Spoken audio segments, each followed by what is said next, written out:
A Rádio Rio de Janeiro apresenta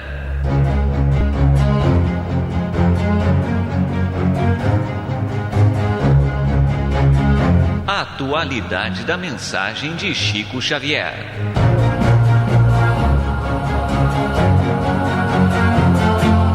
Este programa levará até você a mensagem de espiritualidade e de esclarecimento da obra mediúnica de Chico Xavier e da sua participação pessoal nas entrevistas concedidas sobre temas da atualidade.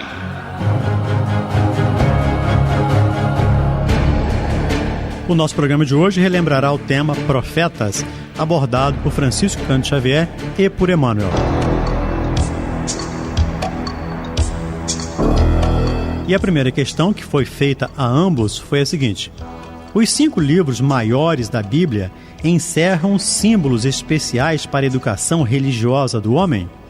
Ao que responderam: todos os documentos religiosos da Bíblia se identificam entre si no todo, desde a primeira revelação com Moisés, de modo a despertar no homem as verdadeiras noções do seu dever para com os semelhantes e para com Deus.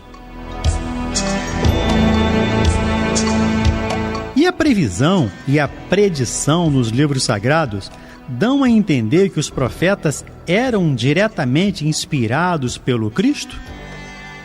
Nos textos sagrados das fontes divinas do cristianismo, as previsões e predições se efetuam sob a ação direta do Senhor, pois só Ele poderia conhecer bastante os corações, as fraquezas e as necessidades dos seus rebeldes tutelados, para sondar com precisão as estradas do futuro sob a misericórdia e a sabedoria de Deus. E a outra pergunta foi se os espíritos elevados, como os profetas antigos, devem ser considerados como anjos ou como espíritos eleitos, ao que responde Emmanuel na psicografia de Francisco Cândido Xavier. Como missionários do Senhor, diz Emmanuel, junto à esfera de atividade propriamente material, os profetas antigos eram também dos chamados à luminosa sementeira. Para nossa compreensão, a palavra anjo, neste passo, deve designar somente as entidades que já se elevaram ao plano superior plenamente redimidas, onde são escolhidos na tarefa sagrada daquele cujas palavras não passarão. O eleito, porém, é aquele que se elevou para Deus em linha reta, sem as quedas que nos são comuns, sendo justo afirmar que no planeta terrestre só viu um eleito, que é Jesus Cristo. A compreensão do homem, todavia, em se tratando de angelitude, generalizou a definição, estendendo-a a todas as almas virtuosas e boas nos bastidores da sua literatura, o que justifica entendendo-se que a palavra anjo significa mensageiro. E a outra questão ainda foi se devemos considerar como profetas somente aqueles que se referem às páginas do Velho Testamento.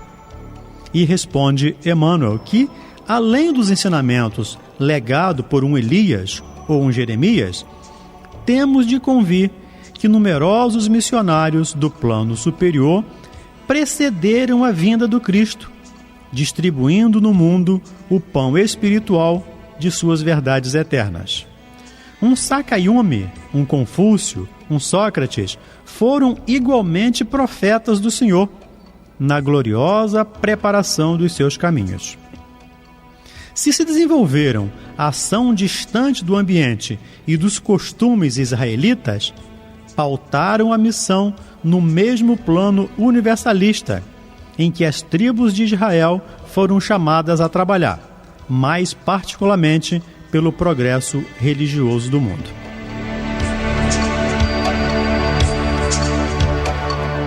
Os profetas hebraicos, pergunta-se a Emmanuel, representam o papel de sacerdotes dos crentes da lei? Em todos os tempos, diz Emmanuel, houve a mais funda diferença entre o sacerdócio e o profetismo.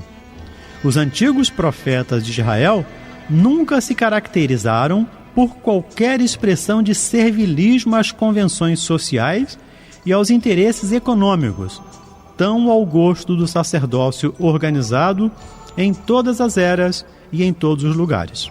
Extremamente dedicados ao esforço próprio, não viviam do altar de sua fé, mas do trabalho edificante, fosse na indumentária dos escravos oprimidos ou no insulamento do deserto, que as suas aspirações religiosas sabiam povoar de um santo dinamismo construtivo.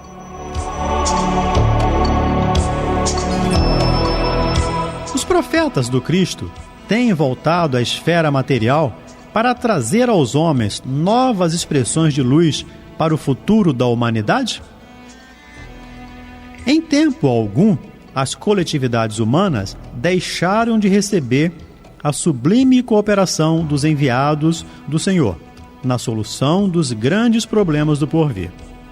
Nem sempre a palavra da profecia poderá ser trazida pelas mesmas individualidades espirituais dos tempos idos. Contudo, os profetas de Jesus, isto é, as poderosas organizações espirituais dos planos superiores, têm estado convosco incessantemente, impulsionando-vos à evolução em todos os sentidos, multiplicando as vossas possibilidades de êxito nas experiências difíceis e dolorosas. É verdade que os novos enviados não precisarão dizer o que já se encontra escrito em matéria de revelações religiosas. Todavia, agem nos setores da ciência e da filosofia, da literatura e da arte, levantando-vos o pensamento abatido para as maravilhosas construções espirituais do porvir.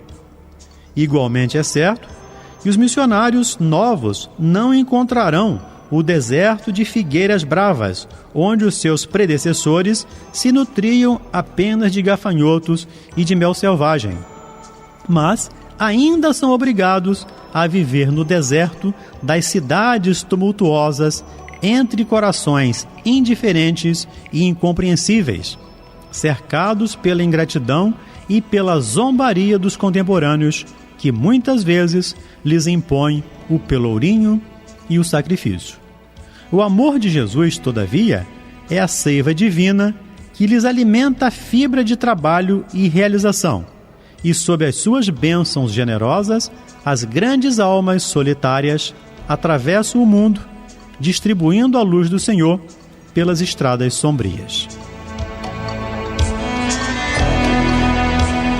Uma outra pergunta feita a Emmanuel foi a seguinte: a leitura do Velho Testamento e do Evangelho nos círculos familiares, como é de hábito entre os muitos povos europeus, favorece a renovação dos fluidos salutares de paz na intimidade do coração e do ambiente doméstico? Responde Emmanuel na psicografia de Chico Xavier. Essa leitura é sempre útil e, quando não produz a paz imediata, em vista da heterogeneidade de condições espirituais daqueles que a ouvem em conjunto, constitui sempre proveitosa sementeira evangélica, extensiva às entidades do plano invisível, que a assistem, sendo lícito esperar, mais tarde, o seu florescimento e sua frutificação. Muita paz e até o nosso próximo programa. A Rádio Rio de Janeiro apresentou